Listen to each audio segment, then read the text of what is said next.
ಚಿಕ್ಕಬಳ್ಳಾಪುರ ಸರಂವಿ ಜಿಲ್ಲಾ ಕ್ರೀಡಾಂಗಣದಲ್ಲಿ ಇಂದು ಆಯೋಜಿಸಿದ್ದ 76ನೇ ಗಣರಾಜ್ಯೋತ್ಸವದಲ್ಲಿ ಪತ್ರಕರ್ತರು ಕೇಳಿದ ಪ್ರಶ್ನೆಗೆ ಪ್ರತಿಕ್ರಿಯಿಸಿ ಜಿಲ್ಲಾ ಉಸ್ತುವಾರಿ ಸಚಿವ ಡಾಕ್ಟರ್ ಎಂಸಿ ಸುಧಾಕರ್ ಈ ಹಿಂದೆ ಆರೋಗ್ಯ ಸಚಿವರಾಗಿದ್ದ ವೇಳೆ ಕಂಪನಿಗಳನ್ನ ಮಾಡಿ ಸ್ವಂತ ಕಂಪನಿಗಳಿಗೆ ಗುತ್ತಿಗೆ ಪಡೆದ ಸಂಸ್ಕೃತಿ ಅವರದ್ದು. ಹಿಂದೆ ಯಾವ ರೀತಿ ವ್ಯವಸ್ಥೆ ಇತ್ತು ಎಂಬುದು ಎಲ್ಲರಿಗೂ ಗೊತ್ತಿರೋ ವಿಚಾರ. ಶಿವೋತ್ಸವ, ಚಿಕ್ಕಬಳ್ಳಾಪುರ ಉತ್ಸವದ ಹೆಸರಿನಲ್ಲಿ ವಸೂಲಿ ಮಾಡಿದ್ದು ಯಾರು? ಜಿಲ್ಲಾ ಪಂಚಾಯಿತಿ, ತಾಲೂಕು ಪಂಚಾಯಿತಿ ಚುನಾವಣೆಗಳಿಗೆ ಎಲ್ಲೆಲ್ಲಿಂದ ವಸೂಲಿ ಆಯಿತು? ಜಿಲ್ಲಾ ಮಟ್ಟದ ಅಧಿಕಾರಿಗಳಿದ್ದಾರೆ, ಅವರನ್ನೇ ಕೇಳಬಹುದು ಎಂದರು. ತಮ್ಮ ಅಣ್ಣ ತಮ್ಮಂದಿರನ್ನ ನೇಮಿಸಿ ಎಲ್ಲಾ ಇಲಾಖೆಗಳಲ್ಲಿ ಲೂಟಿ ಹೊಡೆಯುತ್ತಿದ್ದಾರೆ ಎಂದು ಇತ್ತೀಚೆಗೆ ಸಂಸದ ಡಾಕ್ಟರ್ ಕೆ ಸುಧಾಕರ್ ಆರೋಪಿಸಿದ್ರ. ಈ ವಿಚಾರದ ಬಗ್ಗೆ ಪತ್ರಕರ್ತರು ಗಮನ ಸೆಳೆದಾಗ ಪ್ರತಿಕ್ರಿಯಿಸಿದ ಸಚಿವರು, ಗುತ್ತಿಗೆ ಕಾಮಗಾರಿಗಳಿಂದ ಎಲ್ಲೆಲ್ಲಿ ವಸೂಲಿ ಆಯಿತು ಎಂಬ ವಿಚಾರ ಇಡೀ ಜಿಲ್ಲೆಯ ಜನತೆಗೆ ಗೊತ್ತಿದೆ. ಕಾಮಾಲೆ ರೋಗ ಬಂದವರಿಗೆ ಎಲ್ಲವೂ ಹಳದಿ ಬಣ್ಣ ಕಾಣುವಂತೆ ಅವರು ಭ್ರಮೆಯಲ್ಲಿದ್ದಾರೆ ಎಂದು ಸಂಸದರ ಹೆಸರು ಹೇಳದೆ ತಿರುಗೇಟು ನೀಡಿದ್ರ. ಬಹುಶಃ ಸಂಸದರಾಗಿ ಆಯ್ಕೆಯಾಗಿರುವುದು ಅವರಿಗೆ ತೃಪ್ತಿ ತಂದಿಲ್ಲ. ಜಿಲ್ಲೆಯ ಮೇಲೆ ಹಿಡಿತ ಹೋಯಿತು ಎಂಬ ನೋವಿರಬಹುದಾ? ವರಮಾನ ಇಲ್ಲವಾಗಿದೆ. ತಮ್ಮ ಅಧಿಕಾರಾವಧಿಯಲ್ಲಿ ನಾನು ಭ್ರಷ್ಟಾಚಾರದಲ್ಲಿ ಪಾಲ್ಗೊಂಡಿದ್ದೇನೆಯೇ ಎಂಬುದು ಬಹಿರಂಗವಾಗಿದೆ. ಅವರನ್ನ ಮಾನಸಿಕ ಅಸ್ತಿತ್ವತೆ ಕಾಡುತ್ತಿರಬಹುದಾ? ಇಲ್ಲವೇ ಕೊರೋನಾ ವೇಳೆ ಅವರಿಗೆ ಸಂಪಾದನೆಯಾದ ರೀತಿಯಲ್ಲಿ ಅನುಕೂಲವಾಗದ ಕಾರಣ ನೋವಾಗಿ ಎಲ್ಲರೂ ನನ್ನಂತೆ ಇರ್ತಾರೆ ಎಂಬ ಭಾವನೆಯಲ್ಲಿ ಅವರು ಮಾತನಾಡಿದ್ದಾರೆ ಎಂದು ಹೇಳಿದ್ರ. ನಮಗೂ ಅವರಿಗೂ ಅಜಗಜಾಂತರ ವ್ಯತ್ಯಾಸವಿದೆ. ನಮ್ಮ ಇಲಾಖೆಯ ಯಾವುದೇ ಅವ್ಯವಹಾರ ಇದ್ದರೂ ಬಹಿರಂಗ ಮಾಡಬಹುದಾ?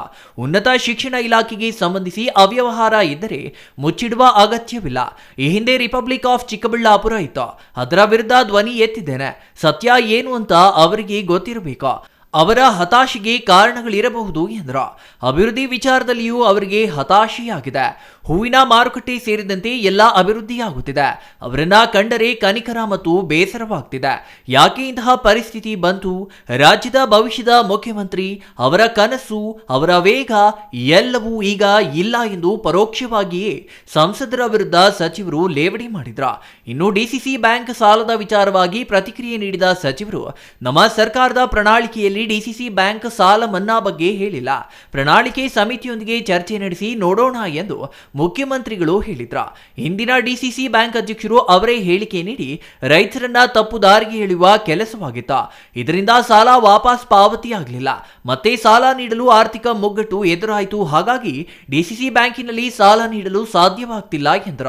ಡಿಸಿಸಿ ಬ್ಯಾಂಕಿನ ವಿರುದ್ಧ ಬಂದಿರುವ ಆರೋಪಗಳ ಬಗ್ಗೆ ಸಮಗ್ರ ತನಿಖೆಯಾಗಬೇಕು ಅಂತ ದೂರುಗಳಿವೆ. 10 ಕೋಟಿ ಅವ್ಯವಹಾರದ ಆರೋಪಗಳಿವೆ. ಬೇನಾಮಿ ಹೆಸರಿನಲ್ಲಿ ಹಣ ಡ್ರಾ ಆಗಿರುವ ಬಗ್ಗೆಯೂ ದೂರುಗಳಿವೆ. ಇವೆಲ್ಲ ತನಿಖೆಯಾಗಬೇಕು. ಇದು ಸಾರ್ವಜನಿಕರ ಹಣ, ಎಲ್ಲವೂ ಬಹಿರಂಗವಾಗಬೇಕು ಎಂದು ಸಚಿವರು ಹೇಳಿದ್ರ. ಮೈಕ್ರೋ ಫೈನಾನ್ಸ್ ವಿಚಾರ ಸರ್ಕಾರ ಗಂಭೀರವಾಗಿ ಪರಿಗಣಿಸಿದೆ. ಕಾನೂನಿನ ಅಡಿಯಲ್ಲಿ ಕಡಿವಾಣ ಹಾಕುವ ಕೆಲಸವನ್ನ ಸರ್ಕಾರ ಮಾಡಲಿದೆ ಎಂದು ಭರವಸೆ ನೀಡಿದ್ರ. ಬಹುಶಃ ಆ ರೀತಿ ಸಂಸ್ಕೃತಿ ಇದ್ದಿದ್ದಂಥದ್ದು ಹಿಂದಿನ ಅವಧಿಯಲ್ಲಿ.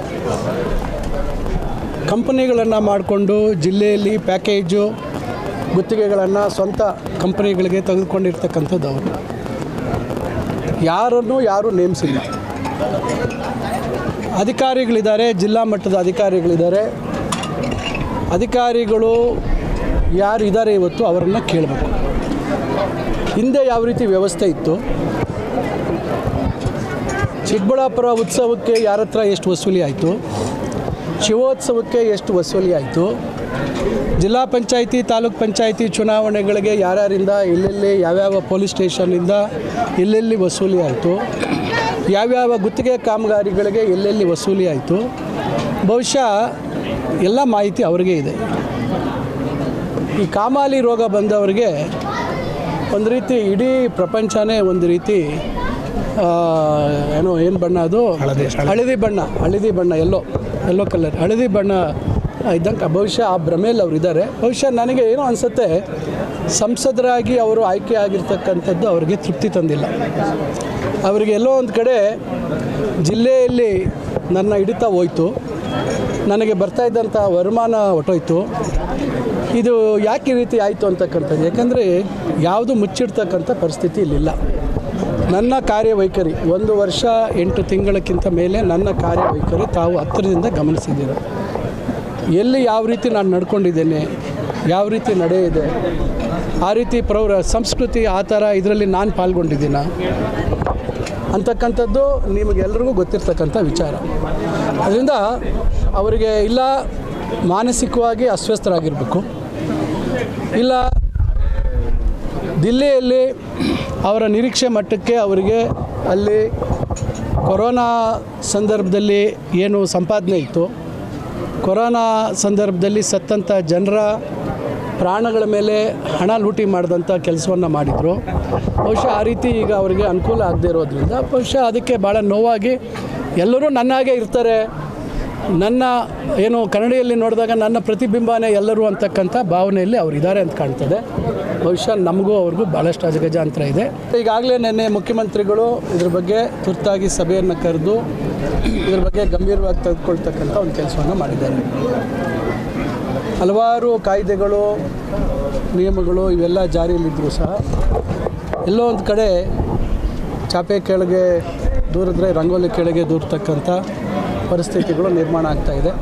ಆದರೆ ಇದು ಸರ್ಕಾರ ಭಾಳ ಗಂಭೀರವಾಗಿ ತೆಗೆದುಕೊಂಡಿದೆ. ಖಂಡಿತ ಇದಕ್ಕೆ ಏನು ಕಾನೂನು ಚೌಕಟ್ಟಿನಲ್ಲಿ ಯಾವ ರೀತಿ ಇದಕ್ಕೆ ಕಡಿವಾಣ ಆಗ್ತಕ್ಕಂಥ ಪ್ರಯತ್ನಗಳು ಮಾಡಬೇಕು, ಅದನ್ನು ನಮ್ಮ ಸರ್ಕಾರ ಮಾಡ್ತದೆ.